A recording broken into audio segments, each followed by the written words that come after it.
तो इस कहानी की शुरुआत होती है घने जंगल से, जहाँ जंगल के बीचों बीच एक घर था। वहाँ एक फैमिली रहा करती थी जिनमें एक मॉम थी और उसके दो बच्चे थे। बच्चों में एक का नाम था सैम और दूसरे का नाम नॉलन था। ये लोग काफी अरसे से यहाँ पर रह रही हैं, क्योंकि उनकी मॉम का मानना है कि इंसानी दुनिया खत्म हो गई है। एक बुरी ताकत ने सब कुछ खत्म करके रख दिया है, जो चीज एक वायरस की तरह फैली, और उस चीज का नाम है एवल, यानी शैतान या कहेंगे बुराई। ये एवल शक्ल बदलने वाली एंटिटी थी, जो जिसमें इंसान को छू ले वो इंसान तो जैसे पागल ही हो जाता है। वो अपना कंट्रोल खो देता है और अपने ही लोगों को बेरहमी से मार देता है। इंसान को फंसाने के लिए कि वो धोखा खा जाए, वो एंटिटी रूप बदल बदल कर उस इंसान के सामने आती है। वो इंसान फिर मजबूर हो जाता है उसके करीब जाने से और उसे छूने से, और इस तरह ही दुनिया का खात्मा हुआ है। लेकिन ये फैमिली किसी तरह बची हुई थी, क्योंकि उन्होंने अपने घर को इस तरह ही बनाया हुआ था जिससे ये हर तरह से उस एंटिटी से बच सकते हैं। अब वो एंटिटी, वो एवल हर जगह जा सकता था, पर इस घर में वो नहीं आ सकता है, जिससे इनकी जान को भी कोई खतरा नहीं होता। अब इन्होंने अगर घर से बाहर जाना भी होता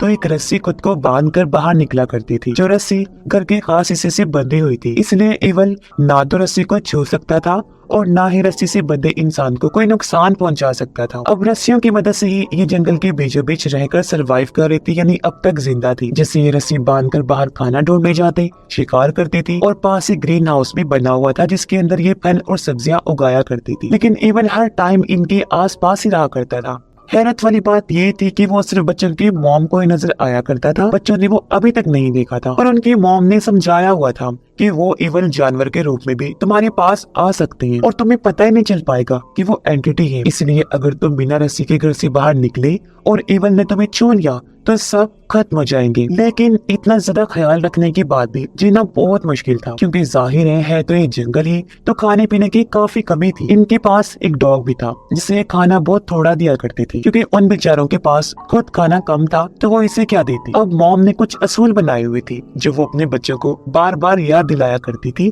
ताकि वो कोई गलती ना करती। साथ ही वो उन्हें ऐसी कहानियां सुनाती थी जिससे बच्चे समझ जाएं कि बाहर कितना खतरा है। वो उन्हें ये भी बताती है कि तुम्हारे डैड को भी इवल ने छू लिया था, जिस वजह से मुझे उन्हें मारना पड़ा, और ये इवल मेरे सामने कई बार आ चुका है, कभी मेरे डैड, कभी मॉम, तो कभी मेरे हस्बैंड के रूप। एक बार तो वो एक छोटी बच्ची के रूप में भी आ गया था जो जख्मी होने का नाटक कर रही थी, लेकिन मैंने उसकी मदद नहीं की बल्कि उसे मार दिया, क्योंकि मैं जानती थी कि एवल कितना शातिर है। जिसके बाद ये लोग सो जाते हैं, पर एक मेंढक की आवाज मॉम को सोने ही नहीं दे रही थी। वो जब बाहर चेक करने गई तो उन्हें एहसास हुआ कि यहाँ तो कोई मेंढक नहीं, जिससे वो समझ जाती है कि ये काम एवल का है। साथ ही वो भयानक एवल उन्हें नजर भी आ गया, जिसे देखकर वो काफी डर जाती है, लेकिन उसे नजरअंदाज करके वो वापस अंदर आ गई। इससे हम अंदाजा लगा लेते हैं कि ये एवल कितना खतरनाक है और किस तरह इन्हें हर रोज मौत से लड़ना पड़ता है। खैर अगली सुबह मॉम अपने दोनों बच्चों के साथ जंगल में जाने का फैसला करती हैं खाना ढूंढने के लिए। जाने से पहले वो दुआ भी करते हैं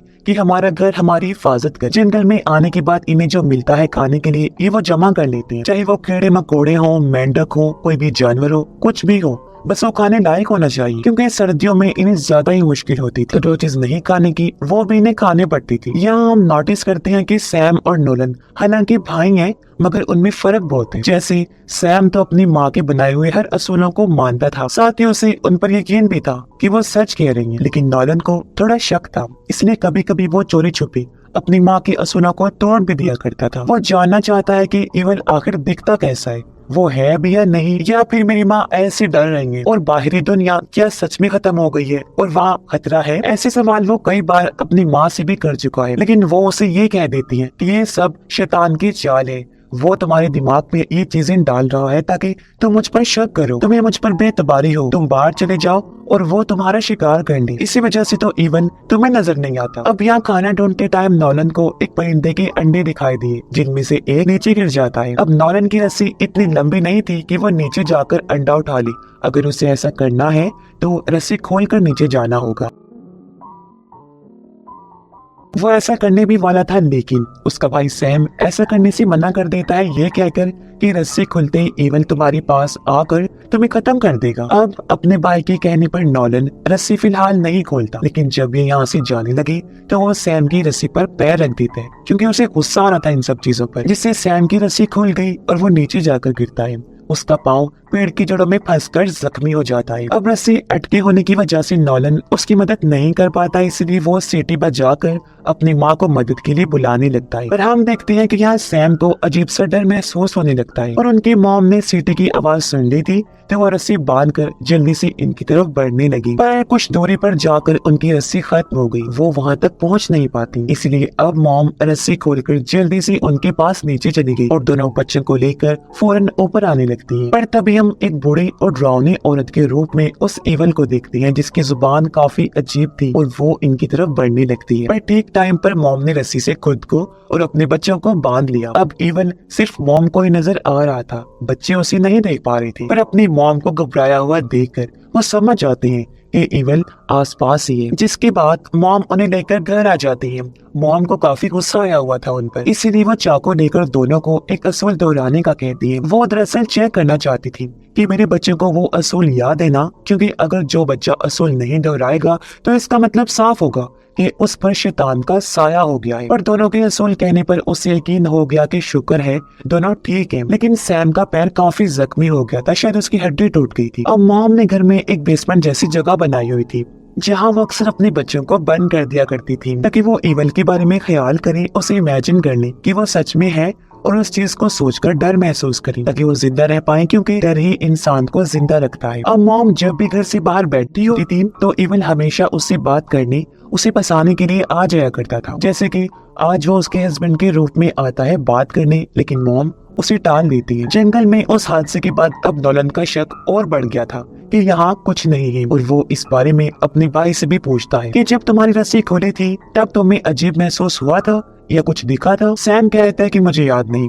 नॉलन बोला, मुझे याद है मेरे भाई, मैंने तो कुछ अजीब महसूस नहीं किया, ना ही मुझे ऐसी वैसी कोई चीज देखी। तो मेरे ख्याल में कोई इवल नहीं है, शायद ये सब हमारी माँ की इमेजिनेशंस है, उनका ख्याल है, क्या पता बाहरी दुनिया अभी भी हो। लेकिन सैम को उसकी बातों में कोई दिलचस्पी नहीं थी क्योंकि उसे अपनी माँ पर यकीन था। अब नॉलन को नींद में चलने की बीमारी, इसलिए उसकी मॉम ने उसके पैर में घंटे बांधी हुई थी ताकि जब वो बिस्तर से उठे उन्हें पता चल जाए, क्योंकि ऐसा ना हो कि वो नींद में घर से बाहर ही निकल जाए। मॉम ने बच्चों को बताया था कि मैं पहले शहर में रहा करती जब ये सब शुरू नहीं हुआ था। मैं पहले अलग ही आदत की इंसान थी, लेकिन जब पूरी दुनिया खत्म हो गई तो मैं भी पूरी तरह बदल गई। मैं तुम्हें यहाँ नहीं आई हूँ और अब हम जिंदा रहने की कोशिश कर रहे हैं। मॉम ने अपने गर्दन के पीछे सांप का टैटू भी बनवाया हुआ था। उनका कहना था कि इवल सांप के रूप में मुझे कई बार नजर आया, इसलिए मैंने ये टैटू बनाया ताकि इवल मुझे पहचान न सके। अब नॉलन अपनी मॉम को कहते हैं, माँ ऐसा भी तो हो सकता है ना कि और भी लोग जिंदा बचे हों, आखिर हमारा ही घर कैसे खास हो सकता है। तब उसकी मॉम ने जवाब दिया कि बेटा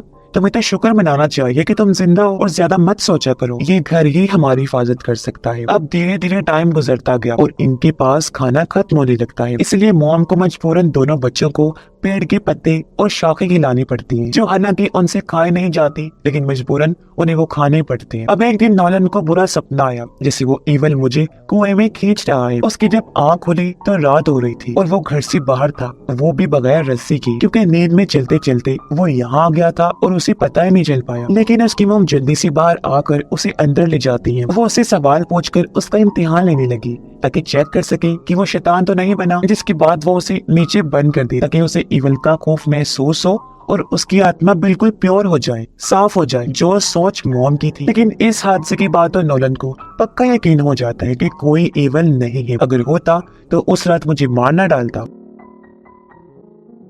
वो फिर अपने भाई को कहता है कि हमें यहाँ से निकलना होगा बाहर की दुनिया में, क्योंकि मेरा मानना है कि दुनिया अभी भी है और कोई खतरा नहीं है वहाँ पर। माँ तो पागल हो गई है, वो यहाँ से नहीं निकलेंगी, लेकिन अगर हम यहाँ रहे तो भूख से मर जाएंगे। इस पर सैम पूछता है, लेकिन मॉम उनका क्या होगा? अब ऐसे हम उन्हें यहाँ अकेला तो नहीं छोड़ सकते ना। जब उनकी ये बातें चल रही थी तो बाहर मॉम खड़े होकर सब सुन लेती है, जिससे उन्हें बहुत दुख होता है। अगली सुबह वो बच्चों को कैमरा और अपनी पुरानी तस्वीरें दिखाती है। कैमरा से मॉम ने यहाँ अपनी और अपने बच्चों की तस्वीर बनाई। उन्होंने ऐसा इसलिए किया था क्योंकि उन्हें लग रहा था कि कहीं मेरे बच्चे मुझे छोड़ के ना चले जाएं। फिर वो अपने बच्चों को कहती है कि मुझे बड़े अफसोस के साथ कहना पड़ रहा है कि हमारे पास खाना बिल्कुल खत्म हो गया है, इसलिए अब हमें डॉग को ही मारकर खाना होगा। 1 महीने तक हम उसे खाकर गुजारा कर लेंगे। ये सुनकर नॉलन को बुरा लगा क्योंकि वो डॉग उसे बहुत पसंद था, इसलिए वो फिर से सवाल करने लगा उसकी मॉम कहती है, देखा देखा तुमने, ये सब उस इवल का काम है, वो तुम्हें हमारे खिलाफ कर रहा है ताकि हम तीनों को खत्म कर सके। लेकिन इसके बाद ना चाहते हुए भी मॉम डॉग को मारने के लिए अपना क्रॉसबो लेकर तैयार हो जाती है। लेकिन इससे पहले वो उसे मारती, यहाँ नॉलन आ गया जिसके हाथ में चाकू था। वो कहता है, यहाँ कोई इवल नहीं है, मान ले मेरी बात। जो कहकर वो अपनी मॉम की रस्सी काट देता है और उन्हें ग्रीन हाउस में बंद कर देता है ताकि वो उन्हें समझा सके कि यहाँ कोई इवल नहीं है, उनका डर फजूल है। लेकिन तभी इवल फिर से औरत के रूप में माँ के सामने आ जाता है। वो मॉम की तरफ बढ़ने लगा। मॉम उसके हाथों मरना नहीं चाहती थी क्योंकि इस तरह वो दोनों बच्चों को भी खत्म कर देता, इसलिए कांच का एक टुकड़ा लेकर वो अपना गला काट लेती है और इस तरह माँ की मौत हो जाती है। सैम भी ये सब देख चुका था कि नॉलन ने मॉम को बिना रस्सी के अंदर बंद किया हुआ है। वो जल्दी से भाग कर आया, नॉलन को हटाता है, लेकिन अंदर आकर जब उसने अपनी माँ की लाश को देखा वो पूरी तरह टूट जाता है, रोने लगता है। ये देखकर नॉलन को भी बुरा लगा। उसे पछतावा हो रहा था कि मैंने माँ की बात ना मानकर बहुत बड़ी गलती कर दी, और अब वो भी सच्चे दिल से मानने लगता है कि हाँ सच में इवल होता है, और वो खुद को रस्सी बांध देता है। लेकिन सैम की तबीयत खराब होने लगी थी क्योंकि उसे ठीक से इलाज नहीं मिल पा रहा था, और तो और इनके लिए हालात अब ज्यादा मुश्किल थे क्योंकि माँ तो इनकी मर गई, तो अब इन्हें कैसे भी करके खुद को जिंदा रखना होगा। वो अपनी माँ के बनाए हुए असूलों के मुताबिक ही जिंदगी गुजार रही थी, पर जाहिर है बहुत मुश्किल पेश आ रही थी, जैसे खाने की कमी। एक दिन नॉलन जब जंगल में खाना ढूंढ रहा था तो वो चलते चलते सड़क पर आ जाता है। मदद के लिए उसने बहुत आवाजें लगाई, लेकिन वहाँ उसे कोई नजर नहीं आया। और जब वो घर लौट कर आया तो उसके पीछे पीछे एक आदमी भी आ जाता है। वो कहता है कि मैंने तुम्हारी आवाज सुनी थी, तुम मदद के लिए पुकार रही थी, क्या तुम ठीक हो? क्या मदद चाहिए तुम्हें?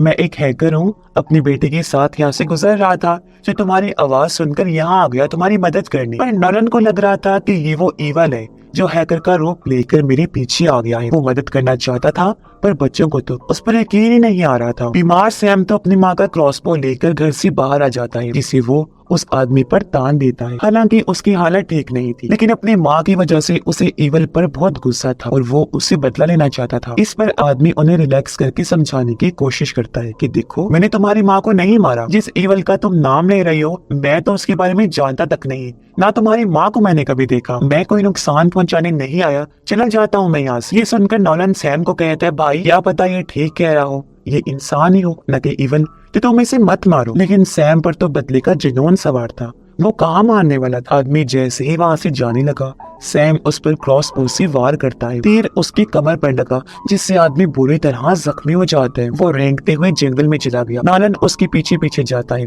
जहाँ वो आदमी अपनी आखिरी सांसें ले रहा था, लेकिन फिर भी उसने मदद के लिए कॉल कर दी थी। नॉलन उसका बैग छीनकर घर आ जाता है। बैग को खोलने पर अंदर से खाना, कोई जरूरी सामान और तस्वीरें मिलती हैं, जो देखकर इन्हें अंदाजा हो गया कि वो आदमी इंसान ही था। अब क्योंकि काफी टाइम से भूखे थे तो खाने पर टूट पड़ते। रात को सैम को बाहर से आवाज आई।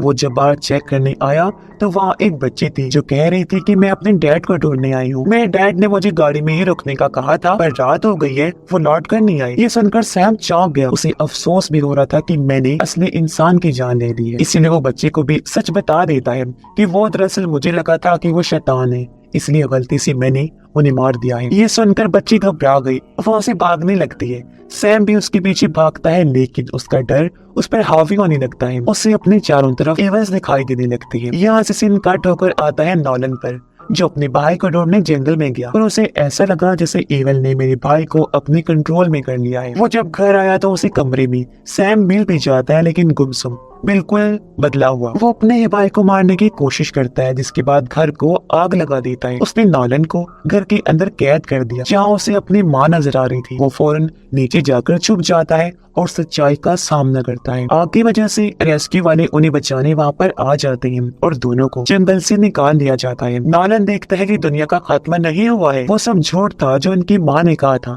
बल्कि उन्हें तो कैद में रखा गया था। दुनिया अभी भी वैसे की वैसे ही थी, आबाद थी। इसके बाद हम उसी जंगल में पड़े सैम के कैमरा और उसकी तस्वीर को देखते हैं। ये तस्वीर उसने तब बनाई थी जब उसने आग लगाई थी, जहाँ सैम के कंधे पर इवल का हाथ था, जिससे हम समझ जाते हैं कि इवल था तो, लेकिन सिर्फ इनकी फैमिली में था, बाहरी दुनिया में नहीं था। और इनकी मॉम ने बाकी दुनिया से अलग झूठ बोलकर इन्हें यहाँ इसलिए रखा हुआ था ताकि वो बाहरी दुनिया में ना जा सके, क्योंकि जाहिर है इनके साथ इवल भी चला जाता और वो सारी दुनिया को खत्म कर देता। पर अब क्योंकि सैम के साथ वो इवल बाहर चला गया है, तो अब शायद दुनिया को खत्म होने से कोई ना बचा पाए और वो बात सच भी हो जाए जो उनकी मॉम ने कही थी कि इवल ने पूरी दुनिया को खत्म करके रख दिया। और इसी भयानक एंडिंग के साथ ही कहानी भी इधर ही खत्म हो जाती है।